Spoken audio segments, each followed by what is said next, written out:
એક એવી લીલા કે જેમાં પરમાત્માની સમગ્ર માધુર્ય એ રસનો અનુભવ થાય.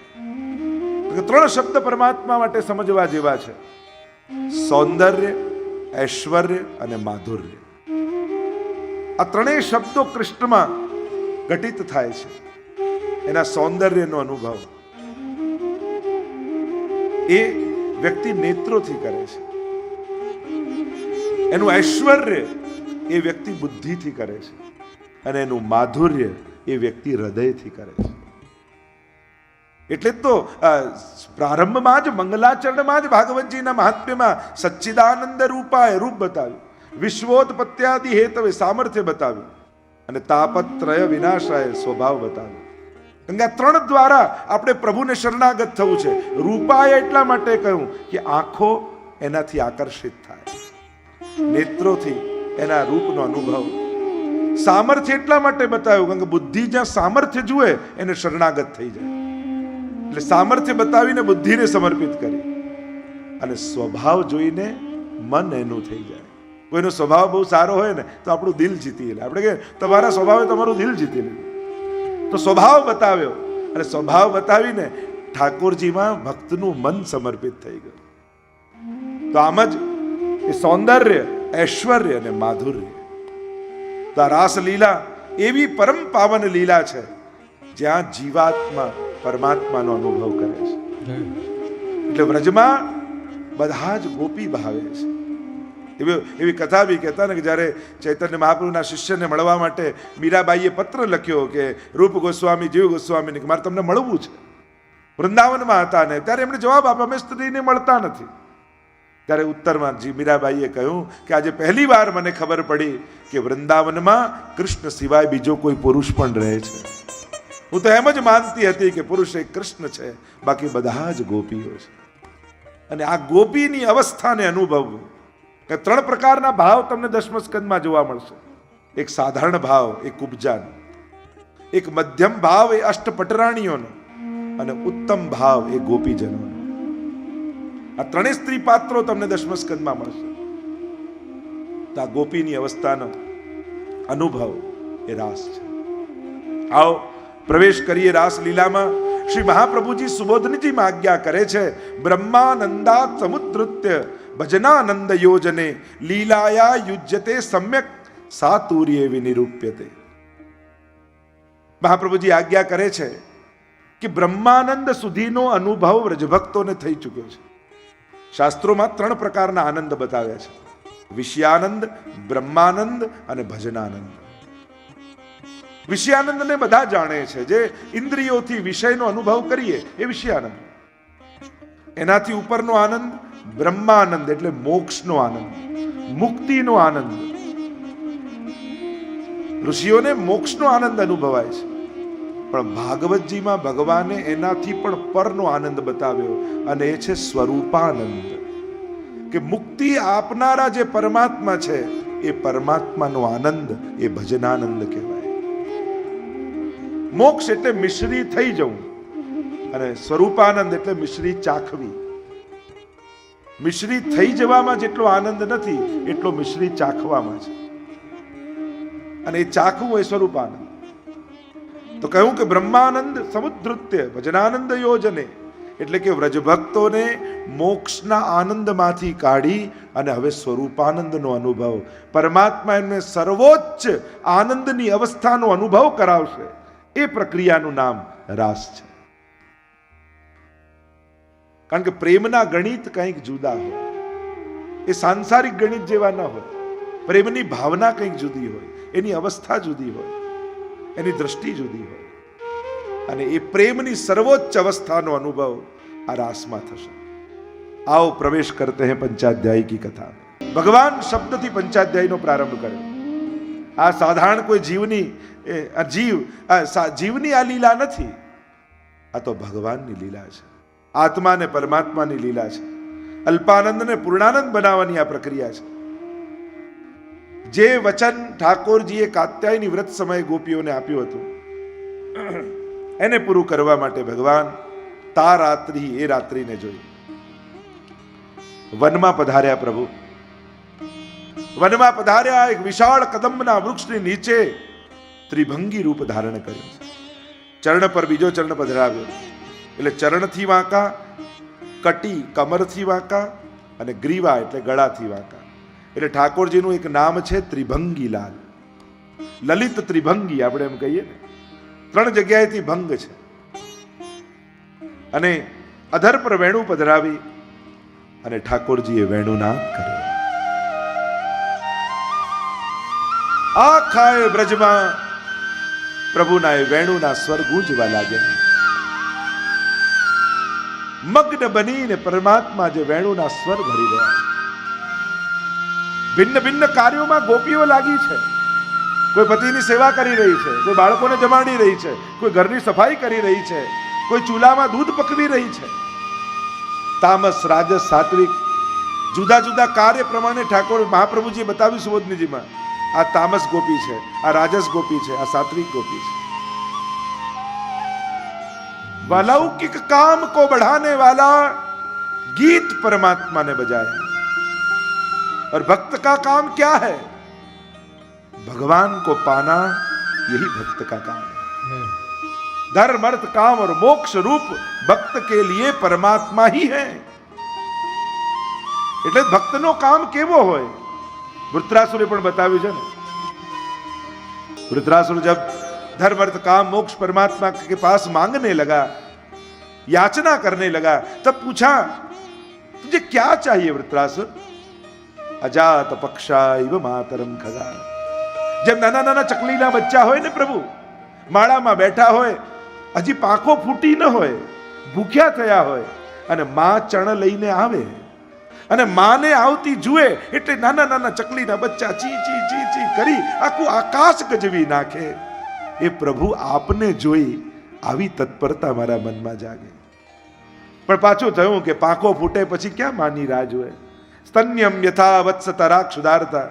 એક વાછરડાને બાંધી રાખ્યું હોય ખેડૂતે અને ગાય ચરવા માટે લઈ ગયો હોય, આખા દિવસ માને જોઈ ન હોય વાછરડાએ, અને સાંજના સમયે માને આવતી જુએ અને વાછરડાને છોડે ખેડૂત, સીધું થનમાં મોઢું નથી મારતો, એ તો માની આજુબાજુ કૂદકાઓ મારે છે વાછરડા. માને મળવાનો મહોત્સવ માને છે. એ પ્રભુ આવો ઉત્સવ આપને જોઈને મારા મનમાં થાય. પણ થયો દૂધ પીવાનું છોડે પછી માની પ્રતીક્ષા કરતો નથી. એટલે કહ્યું પ્રિયમ પ્રિયેવ વિષિતમ વિષણ્ણા. એક પ્રિયા એના પ્રિયતમની પ્રતીક્ષા કરતી હોય, દ્વાર પર ઊભી ઊભી એની રાહ જોયા કરે ને એનો પ્રિયતમ પરદેશ ગયો હોય, આવી લાલસા આપના માટે મારા મનમાં જાગે. આ ભક્તનું કામ છે. એ ભગવાનને મેળવવા માંગે છે, એ ભગવાનને જોવા માંગે છે, એ ભગવાનને સ્પર્શવા માંગે છે. આવું અલૌકિક કામને જગાડનારું ગીત ભગવાને વગાડ્યું અને ગોપીઓના કાન ઊંચા થઈ ગયા. અરે वो शरद की रात्रि आ गई जिसका वचन परमात्मा ने दिया था. गोपियां सोचने लगी मानो प्रभु हमारा नाम ले लेकर हमको बुला रहे हैं. વેણુના સ્વરમાં ગોપીઓને એમને પોતાનું નામ સંભળાવવા લાગી, જાણે ઠાકોરજી અમારું નામ લઈ લઈને પોકારી રહ્યા છે. અને પોતાના ગ્રહ કાર્ય છોડી છોડીને ગોપીઓ ભાગવા લાગી. કેટલીક ગોપીઓ નીકળવા ગઈ તો સ્વજનોએ જવા ન દીધા, સાંકળ લગાવી દીધી.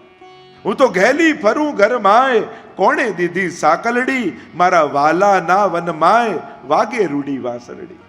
ઓર નીકળી ન શકી. એવો તાપ એમને થયો. અરે પ્રભુ બોલાવી રહ્યા છે ને હું જઈ ન શકી. બધા પાપ એમના ત્યાં બળી ગયા અને મન જ્યાં ભગવાનમાં લાગ્યું એવો આનંદ થયો કે બધા પુણ્યો ત્યાં બળી ગયા અને ઘરમાં જ એમનો ઉદ્ધાર થઈ ગયો. મહાપ્રભુજી એમને અંતર્ગ્રહગતા ગોપીજનો કહે છે અને ગોપીજનો ભાગી રહ્યા છે પ્રભુ તરફ. પ્રશ્ન કર્યો સુખદેવજીની આગળ પરીક્ષિત મહારાજે. જો આ કોઈ સાધારણ લીલા નથી. સાધારણ લીલા હોત તો જેનું મૃત્યુ નજીક હોય, 2 દિવસ બાકી હોય, એની આગળ કોઈ આવી સ્ત્રી પુરુષની કથા કરે. અને એમાં પણ સુખદેવજી જેવા મહાત્મા જેને કોઈ ભેદ જ દ્રષ્ટિમાં નથી, કણ કણમાં જે ઈશ્વર જુએ છે, એ કોઈ સ્ત્રી પુરુષના નૃત્યની વાત કરે. જો કોઈ પણ ગ્રંથને સાચો ન્યાય ક્યારે આપી શકાય? જ્યારે ગ્રંથના રચયિતાના લેવલ ઉપર બેસી અને પછી એના ગ્રંથનું મૂલ્યાંકન કરીએ ને, અર્થઘટન કરીએ ને, ત્યારે જ એની રચનાને સાચો ન્યાય આપી શકે. આપણે જ્યારે આપણું લેવલ જ નીચે હોય, ક્યાં સુખદેવજીનું આધ્યાત્મિક લેવલ, ક્યાં વ્યાસજીનું આધ્યાત્મિક લેવલ, અને ક્યાં આપણે સાધારણ મનુષ્યો, અને આપણે એમની રચનામાં દોષ કાઢવા જઈએ. આવું ભગવાને કર્યું, આવી રચના કરી. આ તો આપણા બુદ્ધિના ખેલ છે. એ એવી અવસ્થાએ બેઠા છે કે જેમને ઈશ્વર સિવાય બીજું કંઈ સૂઝતું જ નથી. સર્વભૂત હૃદયમ મુનિમાનતોસ્મિ. કણ કણમાં ઈશ્વર સિવાય એને કાંઈ કોઈ દેખાતું નથી, એવા સુખદેવજી છે. એ કોઈ સ્ત્રી પુરુષની ગાથા ન ગાય, એ તો જીવાત્મા ને પરમાત્માના મહાસંગમની આ કથા છે. ભાગી રહ્યા છે ને પરીક્ષિત મહારાજને પોતાને શંકા થઈ કે આ ગોપીઓ તો સ્નેહ ભાવથી દોડે છે ઠાકોરજી તરફ, છતાંય એમનો સંસારનો નાશ કઈ રીતે થયો, ભગવાનની પ્રાપ્તિ કઈ રીતે કરી શકી? સુખદેવજી કહેવા લાગ્યા, કયા ભાવે દોડે છે ન જોઈશ, કોની તરફ દોડે છે એ જો. કામમ ક્રોધમ ભયમ સ્નેહમ ઐક્યમ સૌહૃદમેવ ચ નિત્યમ હરૌ વિદધતો યાંતિ તન્મયતામ હિતે. કોઈ પણ ભાવે ભગવાન સાથે જોડાઓ એ તો કલ્યાણ જ કરે છે. કામમ ક્રોધમ, શિશુપાલને ક્રોધ આવ્યો, 100 અપશબ્દો ભગવાનને બોલ્યો, અને ભગવાને વિચાર કર્યો, તે મને 100 વાર યાદ કર્યો, લાવ તારો ઉદ્ધાર કરી દો. ભયમ, કંસને ભય લાગ્યો, બધામાં કૃષ્ણ દેખાવા લાગ્યા, સિપાહીમાં, દ્વારપાલમાં, પત્નીમાં, એવો ભય કંસને લાગ્યો. કંસને પ્રભુ વિચાર કર્યો, અરે તને તો સર્વાત્મ ભાવ થઈ ગયો, બધે હું દેખાઉં છું, લાવ તારો ઉદ્ધાર કરી દો. આ પ્રભુની અદ્ભુતતા છે. કોઈ પણ ભાવે ભગવાન સાથે જોડાઓ તો વિચાર કરો, કામમ ક્રોધમ ભયમ સ્નેહમ ઐક્યમ સૌહૃદમેવ ચ. પછી સ્નેહ ભાવે જોડાય ને એનું કલ્યાણ થાય, એમાં શું આશ્ચર્ય છે? ભાગી છે ગોપીઓ, દોડવા લાગી અને પરમાત્મા વેણુનાદ કરી રહ્યા છે. गोपियां भागने लगी कृष्ण की ओर, कृष्ण मग्न होकर अधर पर वेणु पधराकर वेणु के स्वर को भरने लगे. गोपियां कृष्ण मिलन के लिए दौड़ रही हैं, कब हमारे परमात्मा मिल जाए.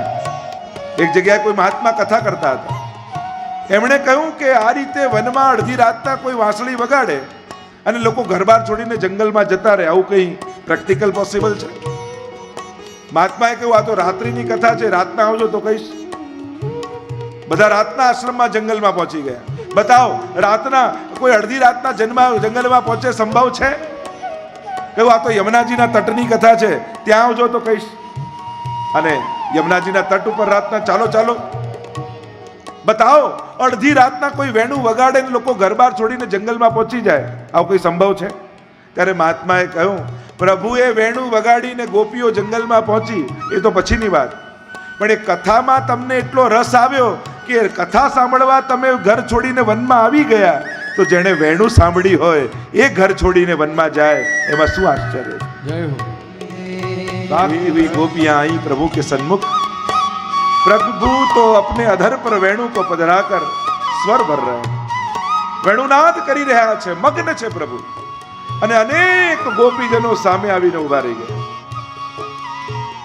અને ધીમે રહીને પ્રભુએ પોતાના નેત્રો ખોલ્યા, અને જ્યાં નેત્રો ખોલ્યા ને જોયા ગોપીજનોને, મુખમાં આશ્ચર્યના ભાવ પરમાત્મા લાવ્યા અને બોલ્યા, સ્વાગતમ વો મહાભાગા પ્રિયમ કિમ કરવાણી વહ વ્રજસ્યાનામયમ કશ્ચિત વૃતાગમન કારણમ. સ્વાગત છે ગોપીઓ તમારું. આમ અડધી રાતના વનમાં કેમ આવ્યા? અને ગોપીઓ તો ચકિત થઈ ગઈ, જાણે વેણું તો એવી રીતે વગાડી અમારું નામ લઈ લઈને બોલાવતા હોય, અને અહીંયા એમ પૂછે છે શા માટે આવ્યા? અરે સ્ત્રી આમ અડધી રાતના વનમાં આવું ઠીક નથી, જાઓ ઘરે જાઓ. તમારા સ્વજનો તમારી પ્રતીક્ષા કરતા હશે, તમારી રાહ જોતા હશે, તમારા બાળકો, તમારા માતા પિતા બંધુ સખા તમારી ચિંતા કરતા હશે. પતિની સેવા કરવું એ સ્ત્રીનો ધર્મ છે. રોગી હોય, નિર્ધન હોય, વૃદ્ધ હોય, ગરીબ હોય, તમે એમની ચાકરી કરો, તમે સેવા કરો, એને પ્રસન્ન કરો. અહીંયા કેમ આવ્યા? મારી પાસે કેમ આવ્યા? 10 શ્લોકમાં પરમાત્માએ ધર્મનો ઉપદેશ આપ્યો. ગોપીઓ સાંભળે છે, શાંત ચિત્તે શ્રવણ કરી રહી છે, અને પ્રભુએ જ્યાં ઉપદેશ આપ્યા, અને હવે ગોપીઓ બોલી 11 શ્લોકમાં ઉત્તર આપ્યા છે. મૈવમ વિભોરતિ ભવાન ગદિતુમ નું સંશમ સંત્યજ સર્વ વિષયાસ્તવ પાદમૂલમ. પ્રભુ આપ અમને ઘરે જવાનું કહો છો, આપ અમને ધર્મનો ઉપદેશ આપો છો. પ્રભુ દરેક ધર્મ ધર્મી મેળવવા માટે હોય છે, ધર્મીને પ્રસન્ન કરવા માટે હોય છે.